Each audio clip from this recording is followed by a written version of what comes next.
Okay, time to review Sonic X Shadow Generations. Maybe I should let it settle in a little bit more. Damn, it's been a year? I think I'm ready now. It's absolutely crazy that it has been a full year after Sonic X Shadow Generations release in October of 2024. Sonic X Shadow Generations was a remaster of Sonic Generations released for modern hardware. While adding and improving some aspects of the original game, the main selling point was the side game that was attached to it. Shadow Generations was a fully original game tied to the package, hence the name Sonic X Shadow Generations. Don't go searching that up without the Generations part, trust me. Sonic X Shadow Generations was marketed as both a nostalgic celebration and a bold step forward for the series. Kinda like Sega saying, hey, we remember what you guys actually like. The package includes a full remaster of Sonic Generations and an entirely new campaign focused on Shadow the Hedgehog, which honestly is the best part by far. Shadow Gens still took on the form of the boost style of gameplay, with aspects of the gameplay most comparable to the latest released Sonic Frontiers. The game offered a slower boost, but with that came more control and precision. Shadow gains unique powers in the game to make it stand out from the crowd of other boost games. Tied to his relation with the Black Arms and Black Doom, Shadow gets new Doom powers. The first Doom power you unlock is Doom Spears, an add-on to his Chaos Spear that allows the player to lock onto up to 5 targets at once. Then you get the Doom Blast, which allows you to teleport to certain enemies and launch them upwards to make new routes. Doom Surf is next, and Shadow creates a surfboard to glide across water, which has a dash and a jump. The fourth power is Doom Morph, and the most controversial power.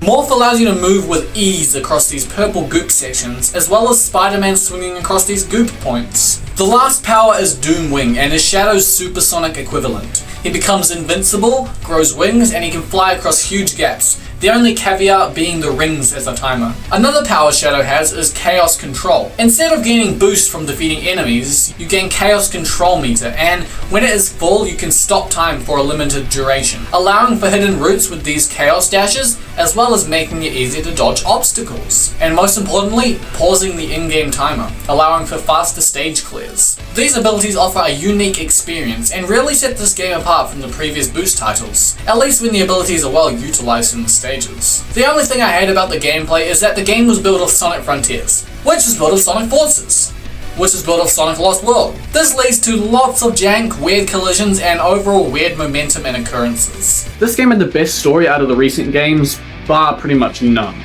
Like, it's not anything crazy, but it's just well written and well executed. Small spoilers for the story, so if you care about that, skip to this point. Before starting the game, you get a recap on Shadow's history, and also, I would highly recommend watching the short series Shadow Dark Beginnings, which is an amazingly animated show with 3 episodes that give context to the game. The game begins on the Space Colony arc, where Shadow is investigating an anomaly. This turns out to be Black Doom returning, but Shadow gets sucked into whitespace by the Time Eater, the main villain of Sonic Gens. In whitespace, Shadow has to confront things from his past, which include his old friend who was murdered in cold blood, Maria Robotnik. During his journey, Shadow gains new powers as mentioned previously, which Black Doom gives to him in an attempt to take control over him and combine to become one ultimate being. In the end, Shadow has to again leave Maria behind, which further evolves his character. And also, it's just sad. The visual presentation of this game is top notch. The levels feel alive and beautiful, and the animation quality has improved so damn much. The cutscenes really feel AAA and are even better than Unleashed in some cases. The mid-level transitions that are in the stages are also seamless and really make Shadow feel cool. Like, bro, Mario can't do this shit, can he? The only thing I don't like is Shadow's boost animation, which I changed to look like skating with mods. The levels in this game are a huge step up from what we had in Frontiers with cyberspace. Following the Generations trope, every stage is returning and is inspired by Shadow's history, except Chaos Island, but sure. These stages include Space Colony Arc, Rail Canyon, Kingdom Valley, Sunset Heights, Chaos Island, and lots of Radical Highway. These stages all have great visual design, and the actual level design is really good for the most part. The 3D design in the earlier stages are more focused on boosting and multiple pathways, with hints of 3D platforming scattered throughout them. The later ones, such as Chaos Island and Radical Highway, lean more into the platforming aspect and combine it really well. These stages take great use of the abilities and actually let the player be in control for most of the runtime. The 2D stages are probably the best in any Boost title so far. The platforming mesh is great and you are always on your toes, reacting to incoming objects and routes. The 2D stages in this game really make the slower paths not feel like punishment paths, because going the slower routes is still mad fun, and yeah, very nice. While I don't like these stages as much as normal gens and Unleashed, which are more reaction based at extremely high speeds, these stages are still great and show that Sonic Team can still make banger level design. For the next game, I really hope that Sonic Team re-adds abilities that were missing, such as the Lightspeed Dash and most importantly, the Drift. The drift is such a fun part of Unleashed in gens, it's sad it isn't in the recent games. In December, the only DLC for the game was released, that being Tokyo. The DLC included one main stage, as well as a couple of extra side missions. This was pretty much just marketing for Sonic 3, which came out later that same month. Tokyo was a very okay stage. The level design, while still being somewhat interesting, it just wasn't very engaging. And the mid-level cutscene, while being sick as hell, took over pretty much 1/3 of the entire runtime. This left the DLC being very short and overall just fine. Also, the movie shadow model for the stage was only playable in that one stage, so yeah, sad. Other than a couple of skins and music packs released with the digital deluxe version of the game, this was the only DLC, and what a huge missed opportunity. The developers had so much freedom with the time travel element of the game, and they could have taken stages from all over Sonic's history with it still making sense story-wise. When looking at the music, lots of people aren't happy with it. In my opinion, however, I think the soundtrack for this game is pretty good, and I like the remixes quite a lot. Songs like Space Colony Arc Act 1, Sunset Heights, and Radical Highway Act 1 are all really good. The common complaint is that a lot of the songs take away some of the oomph that was present in the originals, and what's left is just kind of bland, as well as there being too much of a reliance on EDM. But not gonna lie, I still enjoy them. And yes, I've liked Chaos Island Act 1 from the beginning, so think of me however you want. When looking at the Sonic Generations portion of the package, there aren't that many changes, which, when looking at the colors remaster, maybe that's a good thing. The main changes in the remaster are high quality textures and graphics. Barely. They also add new Chow that you can find in the stages. It's very mid, but still cool. The drop dash is also added to modern Sonic in his base moveset, and to classic Sonic as an equipable ability. If this game was released on its own, yeah, there's no way I would buy it. I'm only here for the shadow part. But for people who somehow haven't played Sonic Generations yet, it's still nice to have on modern platforms. There are 4 bosses in the shadow portion, and they are all really good. The beginning boss is Shadow's weird mutated cousin, the Bio Lizard. The Bio Lizard takes the form he had before the super boss fight in SA2, and you have to dodge his laser ball and his tail attacks. Then he grows bubble wings, and you have to shoot chaos spears at him and then homing up to his face.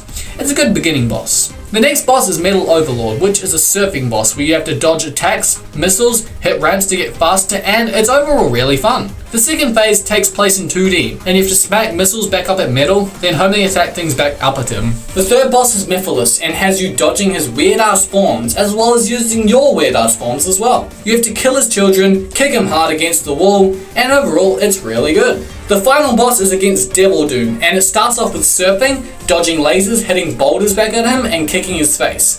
Then you move on to a Doom Morph section, which actually has good use of the ability's platforming aspect. Then, move on to flying against Neo Devil Doom. Here you have All Hail Shadow in the background as you boost towards him, dodging attacks, flying through tunnels, collecting rings, hitting stuff, and slapping him. Overall, I think that this is the best final boss in all of Sonic gameplay wise, as it actually challenges the player and uses the knowledge they have gotten throughout the game. Being released after Sonic Frontiers, the first open world Sonic game, this title has also incorporated some of that here. This is Whitespace.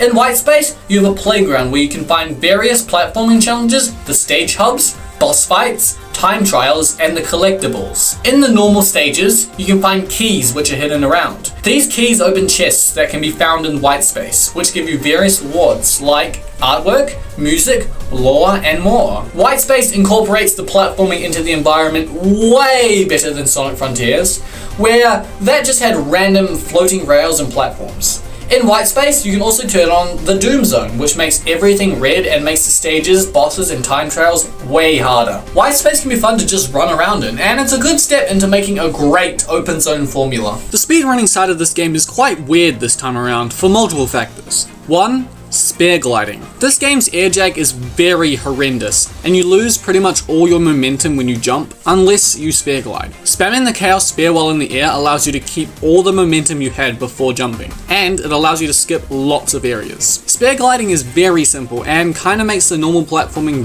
very redundant. If you play the game again without using this technique, it just feels off, and I have to use it when I play. And another aspect that makes the speedrunning scene different is chaos control and the fact that it pauses the in-game timer for 5 seconds. This leaves the most efficient speedrunning up to enemy hunting to gain chaos control instead of finding the fastest routes. And hunting for these enemies is just kind of meh. Instead of actually using your skill to stay on the higher paths, you just tap the home attack button a couple of times, rinse and repeat.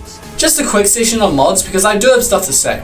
Like every Sonic game, there are lots of model and animation mods which are really cool, but what I want to talk about are the level mods. The level mods in this game take great use of Shadow's gameplay, and my favorites are Flying Battery, Egg Fleet, and all of Shindash's mods. The only released mod by Shindash so far is Skyward Castle, and it's a 10-minute stage with amazing gameplay and aesthetics, with Arc Rush and most recently White Castle on the way. These are superb level mods. Like, I feel if Sonic Team released this as DLC, everyone would be happy. But we have it as free mods, which is just so amazing. So, shout out to Shindash. So overall, I believe that this game is a very important one in recent times, as it united the entire fandom and showed us that Sega and Sonic Team can still make quality games. This game also gives hope for other characters to have their own games, especially since Shadow literally had a whole year, so like, why not? So if you enjoyed, please like and subscribe. No way. You better subscribe.